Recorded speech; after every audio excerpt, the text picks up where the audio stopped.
Hello everyone, and welcome to a special Palm Sunday, or for our Western viewers, Easter edition of the Children's Corner. I just wanted to share a very brief story and project with us for today. As you can see, I'm holding the icon of St. Bridget, and she's holding in her hand a cross which is made out of reeds. And so for many of us who celebrate Palm Sunday, we make them out of palm branches. She's chosen to make hers out of reeds because that was what was available to her in Ireland. So I'd like to share with us today the life of St. Bridget, and then we will have a project at the end, a dear friend of mine, Aria, to draw Celtic knots. So please stay tuned, and it's a nice meditative activity for a Sunday afternoon.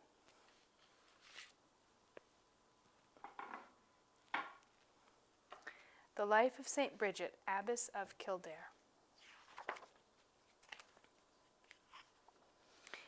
In ancient days, a little girl was born. Her father was an Irish chieftain, but her mother was a slave, a Christian slave who worked in the chieftain's house. When the chieftain found out a child was to be born and heard the prophecies about her that one day she would have a mighty influence over Ireland, he sold the mother. But when the child is grown, the chieftain said, "Return her to my house." Bridget was a fair and lively child, born in the humble house where her mother cooked and cleaned and tended many beasts. Bridget learned these ways as she grew, and learned the ways of a Christian too, to pray and sing and speak of love and gladden those around her. As a young girl, her devotion to the triune God grew strong. Nothing in Bridget's life was too small for Christ's attention. She even sang to her pantry, "O God, bless my pantry, pantry which the Lord has blessed. Mary's son, my friend, come and bless my pantry." And God blessed her pantry so much that milk and butter overflowed the jugs and vats that tried to hold them in. But once she was grown, the time came for Bridget to return to the house of her father, Lord of the lands of Fogart. A beautiful countryside it was, with rolling hills and streams that glittered down the slopes and sheep that bawed their days away, munching the sweet grass. There Bridget was given charge of her father's kitchens and dairy, but it did not take long for the chieftain to realize that bringing Bridget into his home would create troubles he had never imagined. Bridget saw Christ in everyone she met and had a particular love for those less fortunate than herself. When the poor came knocking at the kitchen doors, Bridget handed out loaves of bread, jars of butter, and jugs of milk. With her heart and hands open wide, she even gave away the food meant for the chieftain himself. Finally, the chieftain had had enough of Bridget's generosity with his beloved things, so he bundled her into his chariot and rode off to sell her to a neighboring king. While Bridget waited in the chariot for him to settle his business, an unfortunate leper approached her for alms. Bridget searched the chariot for food or coin, but found nothing to give the poor beggar, until her eyes alighted on her father's warrior sword, the sign of who he was, the symbol of his strength and rule. The sword leaned against the inside of the chariot door, glimmering in the sunlight. When her father returned and found his sword gone, he grumbled and growled and shook his fists, and then presented young Bridget to the king. The king was wise and asked the girl, "You take your father's wealth and distribute it. How much more would you take mine, seeing I am nothing to you, and give away all I own?" Bridget, of course, replied that she would indeed give all the king's wealth away, if only she had the chance. The king counseled the chieftain to release Bridget from slavery and make her a free woman. He then gave Bridget's father a sword to console him for his loss and bade him take the girl away. The chieftain, still smarting from Bridget's treatment of his things, came up with yet another plan to tame and teach his daughter. He freed her as the king had asked and found a suitor for her to marry. When Bridget refused to marry the chosen man, a gentle and handsome poet, her family was furious. She had long desired a life devoted purely to Christ, with no tie to husband or home. When they pressed her yet again, Bridget scarred her own fair and youthful face. Her family finally understood and yielded to her wish and will. Bridget's dreams grew grand, and knowing how faithful God had always been, she didn't hesitate to embark on something new. So she took the veil and became a nun, marrying Christ and his church instead of man. And as a sign of God's hand upon her, the scar on her cheek was healed as the priest placed the white veil upon her head. Along with 7 other women, Sister Bridget approached the king, the same king who had so wisely refused to buy her, and petitioned him for land to build a monastery. When he refused, she asked if she could have only so much land as her humble cloak could cover. The king agreed, and Bridget laid down her cloak, but he was shocked when her cloak began to spread, from beside her feet across an expanse of fertile land until it covered the rolling green Curragh itself. So this is where Bridget became Abbess of Kildare, planting the cornerstone of her church near a high and beloved oak tree. Bridget became an abbess, but she was a shepherdess too. Not only did she tend her sheep on the rolling green hills, but she continued to tend the poor, giving freely from her stores and pantry as she had always done. And her community grew in numbers until both monks and nuns lived under the abbess's care in Kildare, until thousands filled the place, offering joyous praise to the Holy Trinity. But the convent could not contain all of the Irish women who wanted to follow Bridget's example. So she prayed for abundance again and again, and Christ favored each request. Bridget founded countless communities of nuns until the convents reached from sea to sea across the green expanse of Ireland. To care for all these women and the people both pagan and Christian that she loved, Bridget traveled often. She suffered accidents and cold, worked miracles of healing, and visited kings. On one of her journeys, she comforted an old pagan chieftain as he lay dying. She found the chieftain in a desperate state, raving so that even the servants feared him. As Bridget sat by his bed, silently braiding the rushes that covered the floor, he became calm and asked, "What are you making?" "This is a cross," the abbess said, "which I make in honor of the Virgin's Son, who died for us upon a cross of wood." The sick man listened to Bridget's words of faith, of how Christ gave his life to save mankind, to save both the rich and the poor, the old and the new. And on that day the chief was baptized and died, one more saint added to heaven because of the work and faith of St. Bridget, the abbess of Kildare. St. Bridget lived a long life full of deeds dedicated to Christ. She is still known today for her generous and joyous spirit and her determination to spread the word of Christ's love, as a patron of travelers, healers, and midwives, and a protector of flocks and herds and newborn babies. Through her prayers, she blesses our pantries still as we cook and clean for those we know and for those needy strangers who pass our door. You see the Irish rune of hospitality. I saw a stranger yestereen. I put food in the eating place, drink in the drinking place, music in the listening place, and in the name of the Triune he blessed myself and my house, my cattle and my dear ones. And the lark said in her song, "Often, often, often goes the Christ in the stranger's guise. Often, often, often goes the Christ in the stranger's guise." May we follow St. Bridget's example and receive the Christ in the stranger's guise. This beautiful rune of hospitality would be a lovely thing to illuminate, to illustrate with the Celtic knots, which we are about to learn how to do. So I encourage you, whether it is Palm Sunday or Easter Sunday, if you're looking for a quiet, joyful activity, take this, make it beautiful, and then act upon it in small ways and maybe larger ways. Look around you and see how you can receive the Christ in the stranger's guise, or receive the Christ in your own home and family. May God richly bless you this day. Here's one simple way to freehand a braid. Take 3 colors. I've chosen 2 greens and a blue, and begin with the same shape, repeating. Then a cross piece. Each one needs to have an over and an under. And then I can add the third one, the blue. It's got this cross piece and then the curve. And we're back to the first color. Now I can carry it from here all the way around the other side. There's the same curve through this gap to where it bumps. It's always over, under, over, under. So far this green goes over this cut, under that cut, over this cut, and is about to go under that dark blue. Next one is here, getting the other side, trying to get the same shape, but freehand, they're going to be a little different, and that's fine. Now we're back on the left side, back to the first color. One, and then a blue. And these are all almost candy canes. And then this green one on the left. We've got a curve through the cut and straight across to where it bumps. And then another one, a curve through the cut and then bump.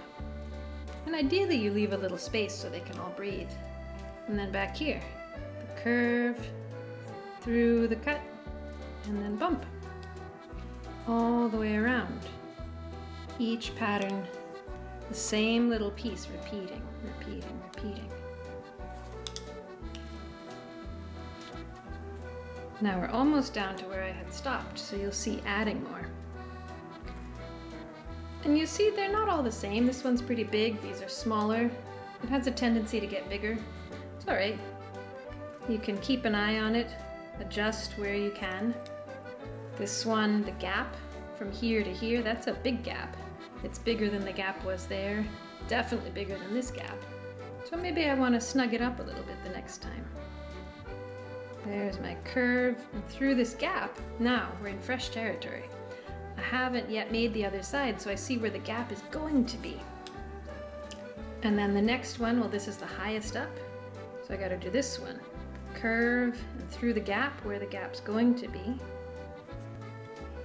And then this is the highest one, so the curve and through where the gap's going to be. And it's curving a bit. It's starting to go away from the border of my page, but that's all right. I'm not aiming for perfection.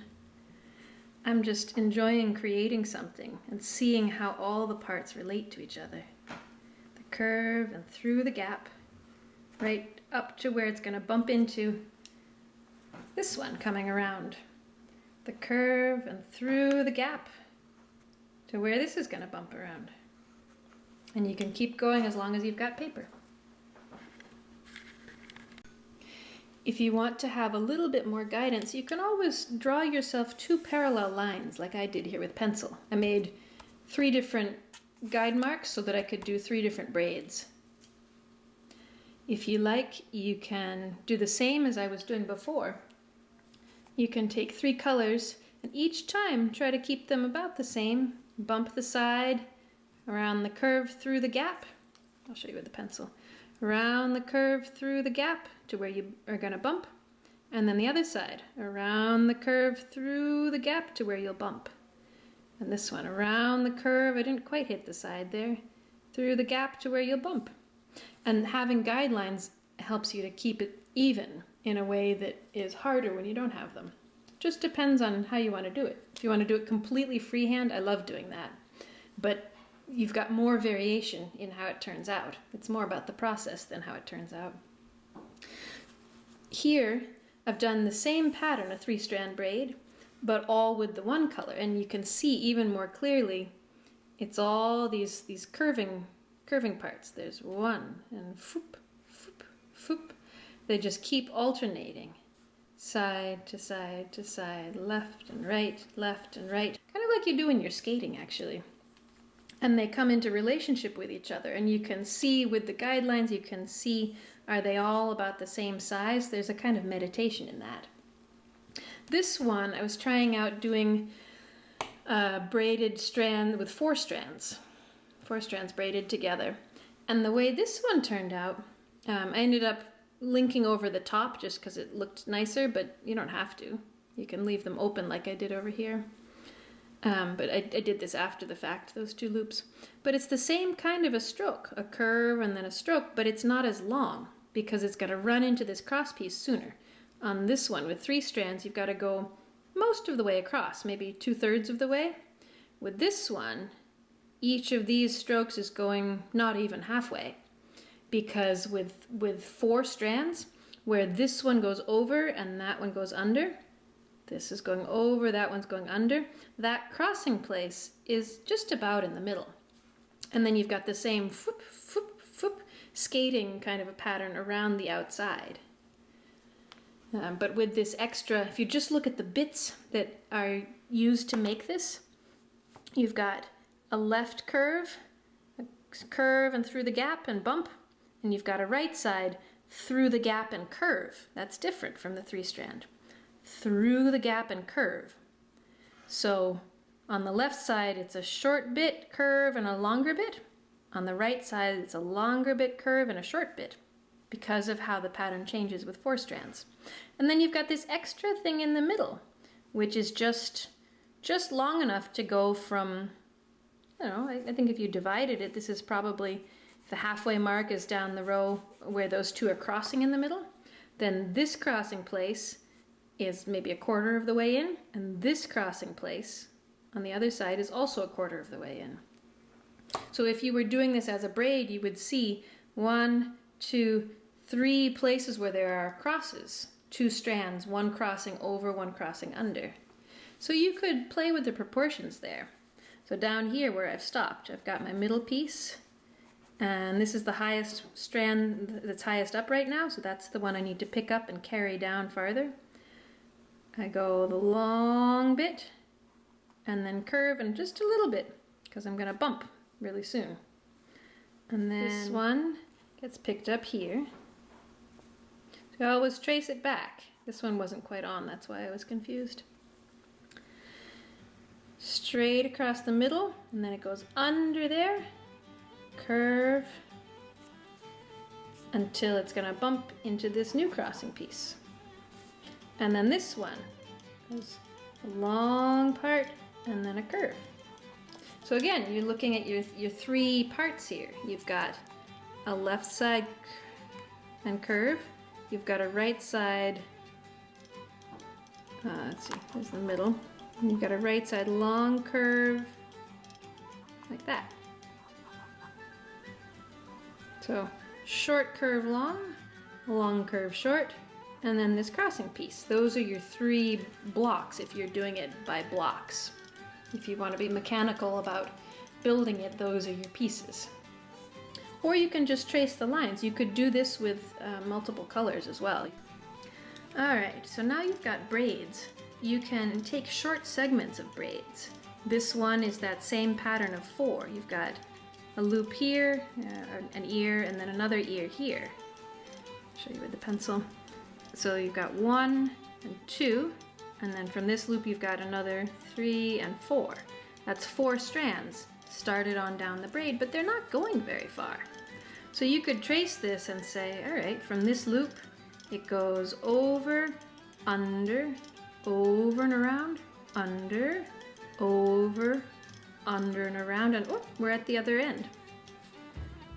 And comes back the same way. So if you trace this, it's all actually one continuous piece that goes all the way around, over, under, over, under. And you can do that for any pattern, actually.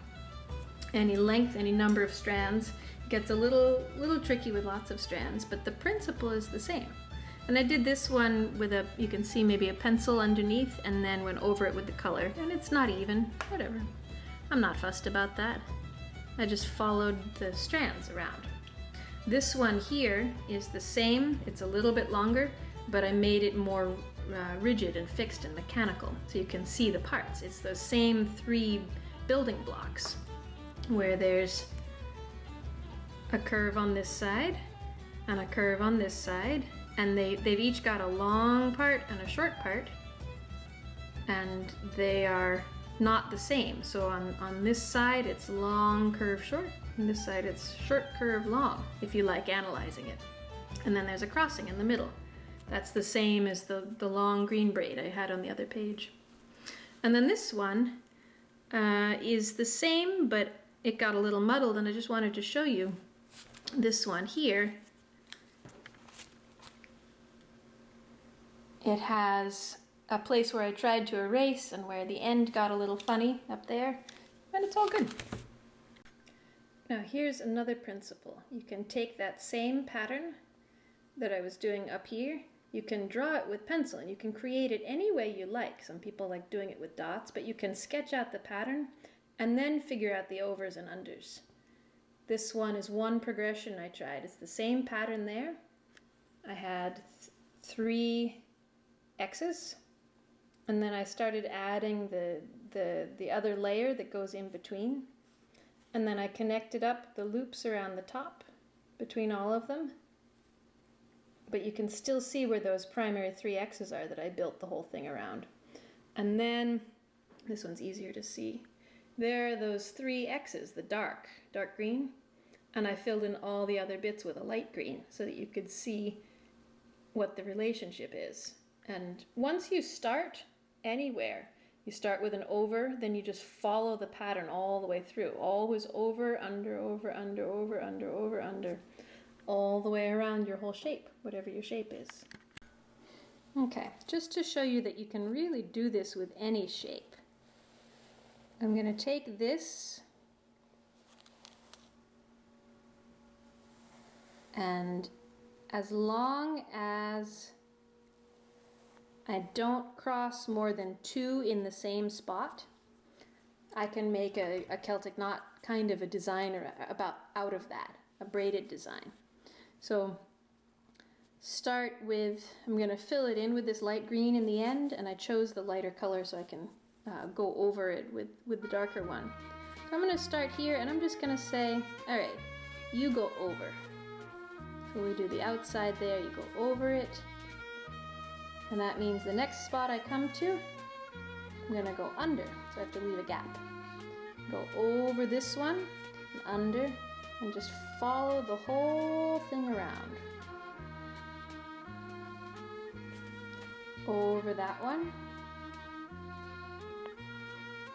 under that one, over, next one I'll go under, and look, it's already set up to go under, and this one is set up to go over, so I know that I'm doing it right. I haven't skipped anything. So I've gone over here, the next one I'm going to need to go under, and look, just waiting for me. Now I go over this one, and it's set up to go under that one. It's a little small. And over here, and under, and we're back where we started. But we need to do the other side too. So just match that same pattern. I suppose I could, rather than doing 2 colors, because it's a little bit on the small side, I could just fill this in with the dark green. But you could trace the other side of it and then fill in the inside if you've got the room. There are lots and lots of ways you can play with the design.